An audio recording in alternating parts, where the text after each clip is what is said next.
Hi, this is Bradley Bush. Today we're going to factor by grouping. Factoring by grouping is a common technique when you need to factor a polynomial with 4 terms, which is what we have. There's term 1, here's term 2, here's term 3, and there is term 4. So what we do is we factor the polynomial into 2 groups of 2. So I'm going to call the first 2 terms group 1, and we can choose our groups any way we want. Really what we're looking to do is group together terms that have commonalities. So we can pick the first group, or the first 2 terms and the second 2 terms. We can pick, we can make the choice of the groups however we think is best, and then we try to group, and if we're successful, awesome. If not, we go back and regroup and try again. So just by default, let's try the first 2 terms and the second 2 terms. So there's group 1, here is group 2. So I'm going to rewrite this using the colors, so it might help us kind of see things clearly. And group 2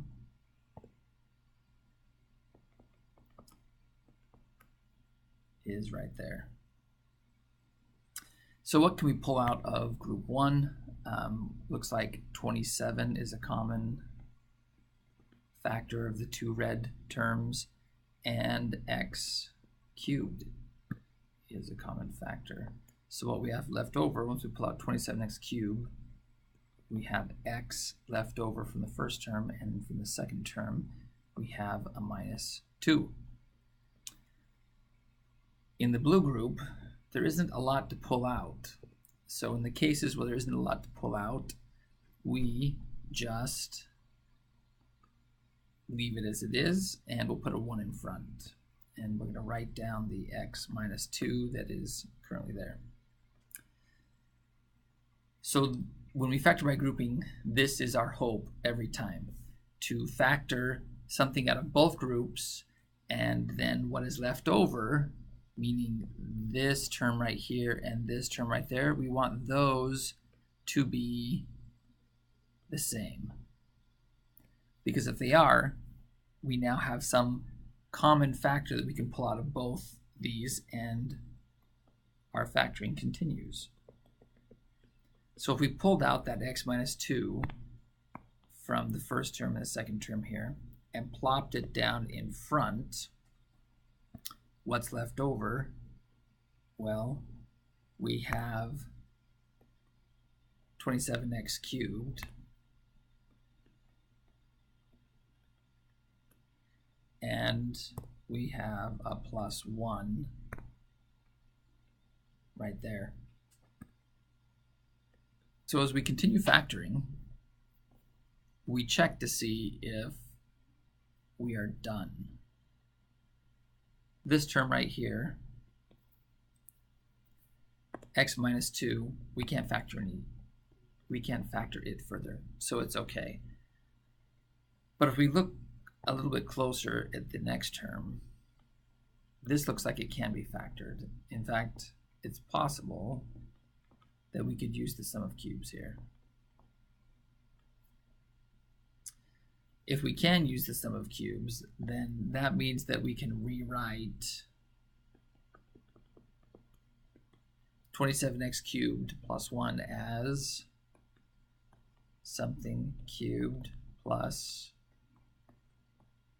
something else cubed. Can 27x cubed be rewritten as something cubed? And the answer is yes. How about 3x? 3x cubed gives us 27x cubed. So that is the A in the formula for sum of cubes. And can 1 be written as something cubed? That's a little bit easier, because 1 cubed is just 1. So let's pull up our sum of cubes formula here. Sum of cubes formula says we have a cubed plus a cubed plus b cubed. We just have to identify the a and the b, which we have here and here. Then we literally just write out what the factoring is. So let's do that. We come down below our sum of cubes formula. Our x minus 2 is carried down, and we have a plus b. So we have 3x plus 1. And then we have a squared. So again, we're just following the formula. We have a squared, 3x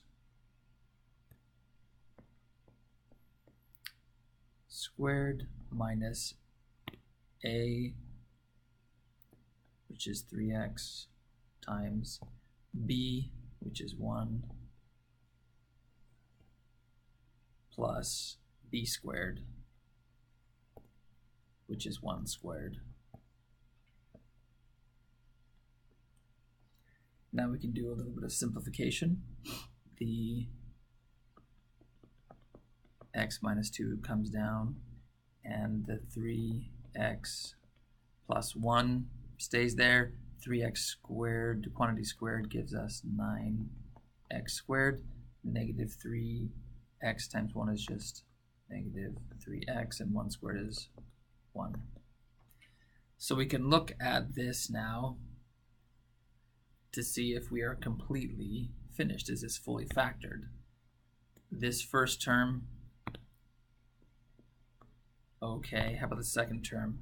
3x plus 1, can we factor that? Nope, we can't. That's okay. How about the last term? 9x squared minus 3x plus 1. That is also not factorable. So we're done. So then our answer is 27x to the 4th minus 54x cubed plus x minus 2 can be rewritten as x minus 2, 3x plus 1 times 9x squared minus 3x plus 1. If you have any questions, let me know.